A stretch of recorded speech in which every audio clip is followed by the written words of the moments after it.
আসসালামু আলাইকুম। আপনাদের সাথে আমি এখন শেয়ার করব কাশ্মীরি ভরাট খুব সহজে সুন্দরভাবে কিভাবে করবেন। তো আমি প্রতিটা ফুলের পাপড়ি করে নিয়েছি। এখন আমি এই পাপড়ির মাঝামাঝিতে বড় করে একটা ফোড় নেব। ফোড় নেওয়ার পরে আমি ছোট ছোট ফোড় দিয়ে এই বড় ফোড়টাকে আটকিয়ে নেব। তাহলে দেখা যায় সুন্দরভাবে সুতাটা আটকিয়ে থাকবে, একদম উঠে থাকবে না। পরবর্তীতে পাশাপাশি আমি ফোড়টা দিয়ে নেব। আপনারা চেষ্টা করবেন ফোড়গুলো যাতে একটু ঘন ঘন হয়, তাহলে দেখতে ভালো লাগবে। তো আমি এই পাশের পাপড়ির অর্ধেক অংশটা আমি সেম একইভাবে আমি করে নেব। আর পাপড়িটা যখন আপনি একটু ভালোভাবে করবেন তাহলেই দেখবেন ফুলের পাপড়ির শেপটা অনেক সুন্দরভাবে ফুটে উঠেছে। আর ফ্রেমে যখন কাজ করবেন তখন অবশ্যই খেয়াল করবেন ফ্রেমটা যখন অতিরিক্ত টাইট না হয়, তাহলে কিন্তু যখন ফ্রেমটা খুলবেন আবার সুতা জমে যাবে। আর আপনি যখন নর্মালি ভাবে করবেন, নর্মাল একদম কাপড় বেশি জোরে টান দিবেন না, তখন দেখা যায় সেলাইটা অনেক সুন্দর হবে, কাপড়টা আর কুঁচকে থাকবে না, আর সুন্দরভাবে ফিনিশিংটা আসবে। তো ফুলের অর্ধেক পাপড়ি করার পর বাকি যে পাপড়িটা আছে সেটার কাজটাও আমি সুন্দরভাবে শেষ করে নেব। তো এই যে আমার ফোরের কাজ শেষ। আমি সবগুলো পাপড়ি কাশ্মীরি ভরাট দিয়ে করে নিয়েছি। আর কাশ্মীরি ভরাটটাও কিন্তু অনেক সুন্দর এবং সহজ, তাড়াতাড়ি হয়। এই ফোরটাতে ভরাটটা দেখা যায় একদম খুব সুন্দরভাবে ফুটে ওঠে। তো আমি ফুলের মাঝে রেনু দেব, অর্থাৎ রেনু আমি সেলাই করে দেব। সেজন্য এখানে আমি ফ্রান্স নট সেলাইটা দিয়ে তারপর হচ্ছে আমি রেনুটা দেব।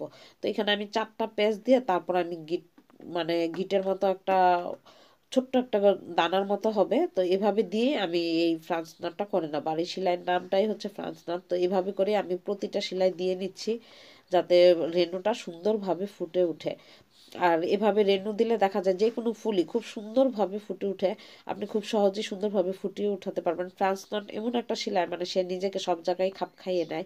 দেখা যায় ছোট ফুল দিতেও দেখা যায় এই ফ্রান্স নটটা যখন দেওয়া হয় তখন খুব সুন্দরভাবে ফুটে ওঠে।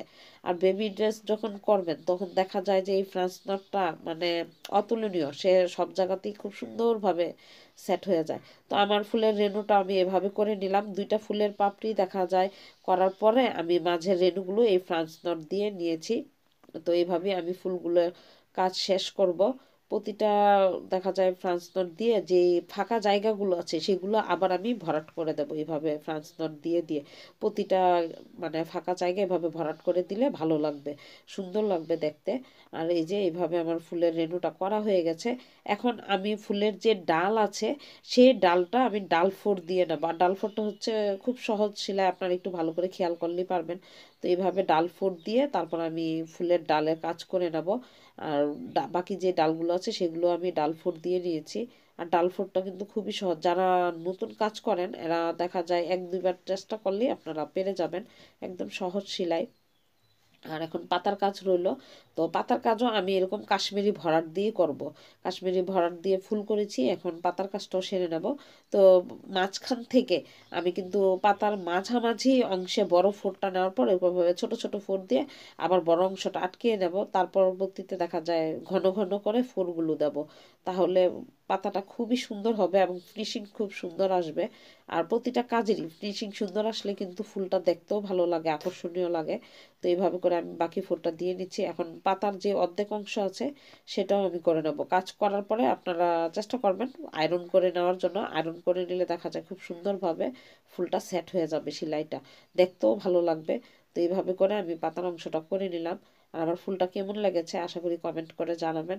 আপনাদের কাছে ভালো লাগলে লাইক কমেন্ট শেয়ার করবেন।